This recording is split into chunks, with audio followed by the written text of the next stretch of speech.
What's up? What kind of fucking car is this? Acura NSX. I've never seen a car like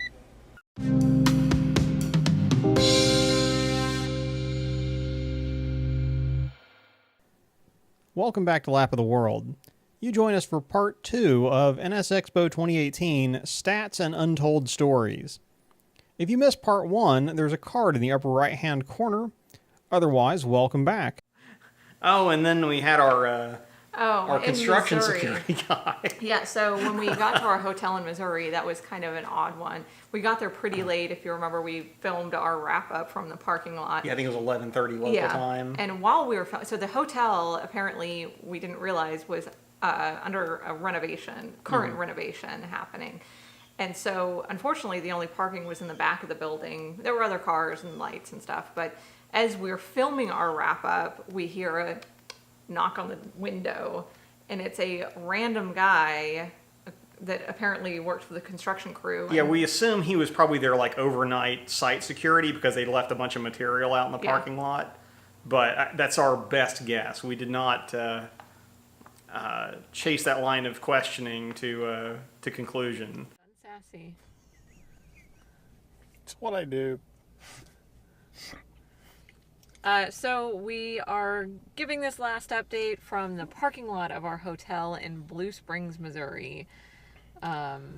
Yes. So, we kind of always knew this day was... What's up? What kind of fucking car is this? Acura NSX. I've never seen a car like that. Not very many of them around. I thought it's like some kind of... Yeah, extreme car, right? Is it Acura? Yeah. Yeah. I'm not weird. I just wanted. I've never seen a car like that. Hey, no worries. I get questions all the time. Right. Thanks. Have a good one. But he just wouldn't stop. I mean, he was nice. He was nice. But he wanted to know about the car, and he Might have been a little drunk. We're not sure. maybe. But in his words, he wasn't a weirdo. He No. just had never seen a car like this before. Yeah. Yeah, that was usually pro tip. Usually, if you're having to qualify or start a discussion with someone by stating, "I'm not weird," Yeah, you might be weird. maybe. So yeah, he was a little bit weird, and he wasn't great on social cues. So he didn't catch the hint that we were unloading the car and trying to get into the hotel. So he wanted to see the engine and wanted to talk about the car. And Yeah, so I think my first words to the front desk once we got inside were, "You guys have security cameras out back, right?" But that's fine. I figure I was more paranoid about it than you were after. I figured we were really nice to him, so if he was over there as like night watch, then he'd be looking out for us as well if we were cool. But anyway, so moving on to some lessons learned, and check if hotels are under renovation or not. yeah. No. As far as takeaways we've had from this trip as a whole, before we get to our highlights, I think for me, one of the biggest things was that I need to pack spare hardware, nuts and bolts and things. So the two little mechanical incidents that I had the entire time were just missing hardware. And I didn't have any spare hardware in my toolbox. Now, in my defense, I did, but then I changed toolboxes at some point so I could get the one that fit in the frunk area of the NSX. Because and I you all of a sudden had a passenger and had more things to Yes, pack. I had more things to pack, but no, I did not port over all of my hardware, because I had a loose assortment of nuts and bolts, your typical little 10 millimeters, as well as some of the bigger ones, in case something like that, like a brake caliper bolt, fell out. Instead, I had to rely on some our wonderful community members who have trailers full of spares and/or the ability to NSX taxi me to a parts store to pick something up. Yeah, thanks to So- Jim and Hal. Yes. So the other probably big lesson learned is that if we're going to do daily vlogs, probably the best thing to do is for us to have a little bit shorter days. As much as it was fun doing it, it did lead to a little bit of stress, or not stress, but less free time, really. Yeah. And a few late nights. A few late nights. I think if we were going to do that again, we would probably try and make shorter driving days so that we have plenty of time for both editing and some relaxation in the evenings. Plus, a little shorter driving days would have made for a more relaxed trip. Yeah, probably could have seen more stuff. Would have been more episodes. Another thing we took away from this is kind of one of those things that, again, as people who aren't local or native to California, I think we could be excused for not knowing the extent to which inland gets way hotter than the coast. I think we anticipated it being some different, because, we looked at the weather forecast both places. We just didn't anticipate the extent to which it was going to be that hot. Yeah, no, it was like a 35-degree temperature swing from Willows 107 to 67. Yeah, that was interesting. I think the other major lesson learned for me, I'm sure it was totally fine for you, was maybe I should check navigation a little bit more often. We only had a couple detours where, as you remember, we ended up taking some lovely rural roads through Oklahoma and Texas. And then we had a slight mishap as we were leaving Denver, where I don't know if we got distracted. We've driven that area so many times and we didn't turn on navigation, and we probably should have, but there was so much construction that somehow we missed the I-70 exit and ended up well south of Denver until we realized how far away we were. Yeah, and that was, I'll take the blame for that one. And if I'm forming racer excuses, is that there was a lot of construction going on, so the signage and landmarks that I had previously relied on were, obscured or otherwise somehow. But either way. So you'll notice those two detours. Yeah. Specifically, the one that will probably make most people raise their eyebrow is the one in Denver, where all of a sudden we divert a big loop down. Yeah. Why is there an extra leg below Denver? Yeah, that was That's it. That was my oops that time. So speaking of navigation, I think that segues nicely into the highlights and lowlights of the trip. Yep, and in standard operating procedure, we will give you the bad news first. And I think probably a lowlight would be, or lowlight? Yes. Yes. Lowlight, yes, would be driving through rural Oklahoma and Texas. There was some question about roads. They were not great condition in some spots. Also, we weren't sure if all of them were paved, and no cell service, so you couldn't recalculate really effectively. Yeah, so we just had to cross our fingers and keep driving. So there were maybe minor regrets. Yeah, it's one of those things that sounds romantic, and you're like, oh, driving through the countryside. And some of it was indeed pretty, but, it also culminated in one of our other lowlights, which was getting pulled over in Panhandle, Texas. But it did have quite the Smokey and the Bandit feel to it. Yeah, that was entertaining for the moment, but... and you have less mustache, and I had more seatbelt than Sally Fields. Yeah, that is true. But, no bridges were jumped or anything like that. But, no, it was just one of those things. You kind of come to expect that. You hear about it all the time, and it's such a trope of small town America. But, you kind of see it coming when the speed limit changes, 4 times in a mile. You just kind of have that feeling that maybe there's some revenue generation going on.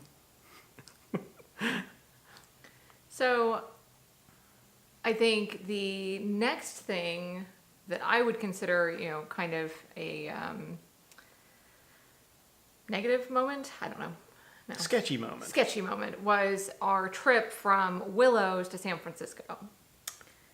Yeah, so that was, most of that drive was at night, and we ran into some pretty intense construction going on, which took the road down to single lane, and people ahead of us, how would you put that? I think people had been less than careful driving past the cones, and it had clipped several of them, so they were tipped over, and some were laying a little bit in the lane, and Yeah, and a few of them were like all the way in the lane. So but just like all the way in the lane a little bit up until that one.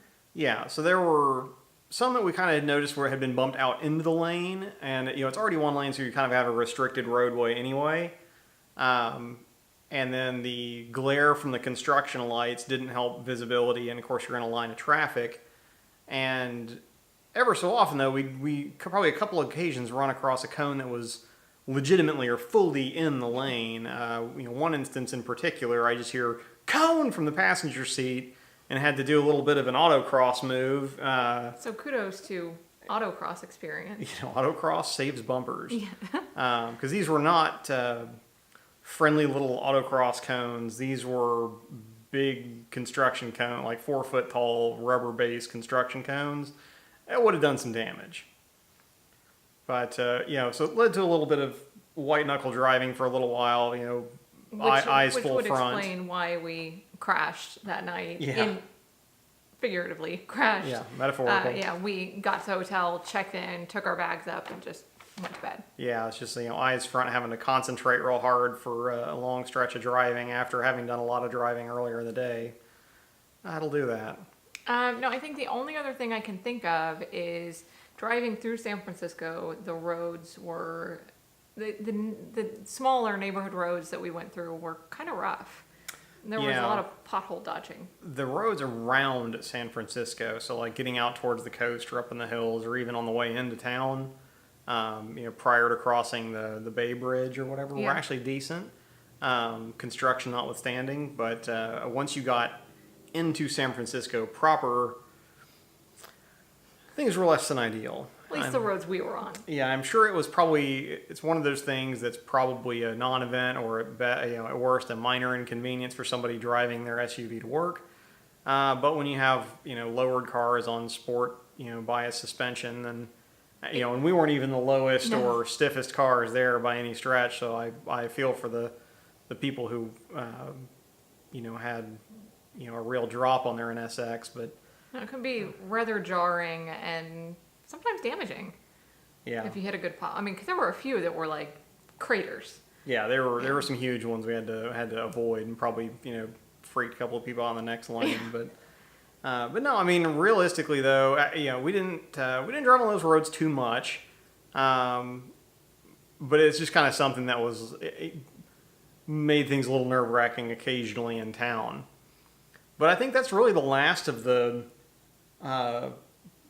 not so great stuff, so we can move on to the great stuff now. Which there is a lot of.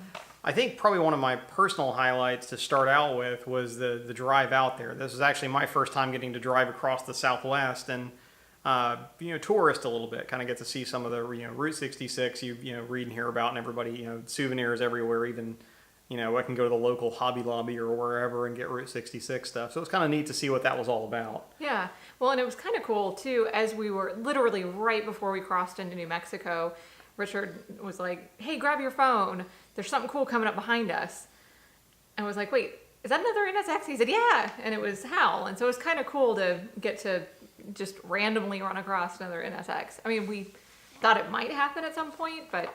Yeah, there are enough people that usually come to these events. However, people coming from all over the country, so, and he wasn't even taking the same route we were. No, he was actually just random diverting up through Colorado, so he just happened to be, That was after we did our detour and everything, just randomly, same place, same time, but it was fun to run into him, and of course then he was, later came to the rescue playing NSX Taxi, getting me to a parts store to fix my brakes, so, thanks again, Hal. So I think probably the highlight for me for one of my favorite days of the social event was day 2. The scenic drive on day 2 was a lot of fun. Down, up through the mountains to the mountain terrace. Yep. And then down Highway 1 to Canapa Car Museum. Yes. Did I say it right that time? I think we did. Yeah. Okay. No, I know I had mispronounced that previously, but Canapa is the car museum where we ended up. And I'm going to say it just so you people know how I know how to say it. Unlike basically any other words that I was trying to say just then. But yeah, no, that was pretty. So we'd done Highway 1 in a rental Yeah. car a few months ago, but this is, it's definitely a little more entertaining and something interesting. Oh, for sure. Oh, especially because we had NSXs ahead of us, NSXs behind us. Yeah, scenery on Yeah. the road almost as good as the scenery off the road. Yes. Maybe better. But I think speaking of the social portion, though, I think another really pretty cool part was getting to kind of interact with and hear from the Japanese NSX Club contingent. I think there's several of them made the trip. But the most notable was Gonsan. And if you're not familiar with who that is, take it from someone who probably made their way through high school and college, watching car videos on the internet. So I'll drop a link to Best Motoring up here in the corner, which he was a significant part in. And that's kind of how I first became aware of him. And then later did the research and kind of understood his involvement with the development of the first generation NSX as well as Honda's Le Mans efforts at that time. So definitely a pretty cool guy with a lot of racing history and he had some fun stories to tell. Interesting stories to tell. So that was definitely a highlight for me. Another thing that ended up being really special was getting to ride with Peter Cunningham around Thunderhill in one of the new NSXs. You kind of have to recalibrate your brain after that experience to understand what the car is capable of and what a person can do with a vehicle.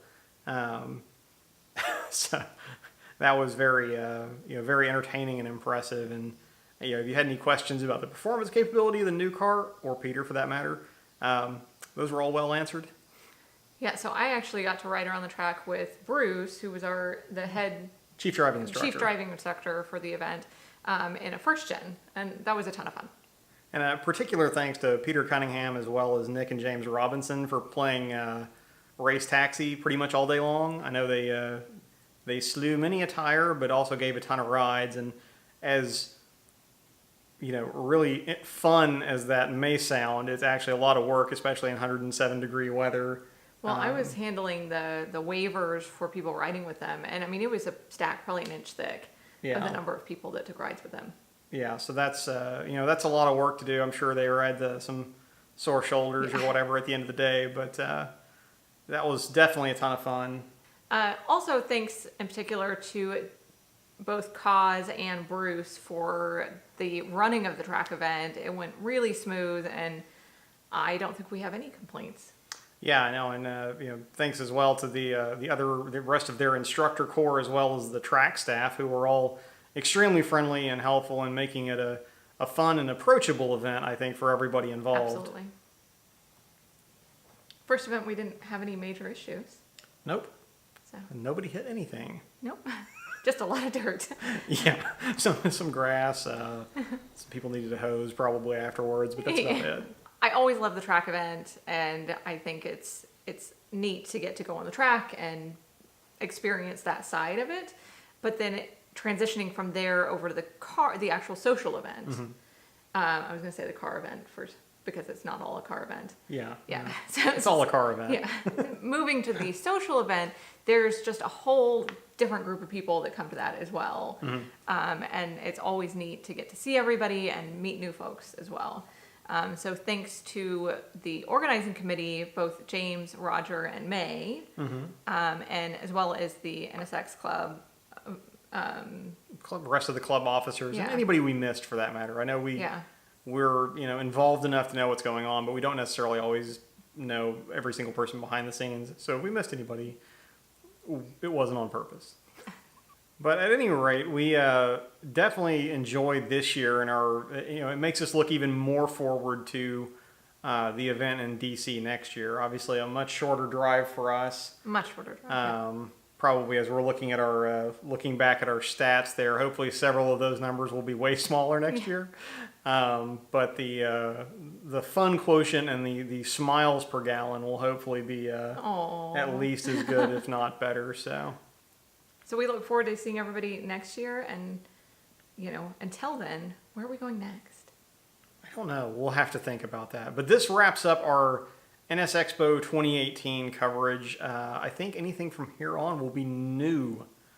So if you haven't already, subscribe so you can follow us on whatever our next adventure happens to be that we need to go and think of now. So thanks for watching. I'm Liz, I'm Richard. and this is Lap of the World. We'll see you guys in the next video, if not at the track.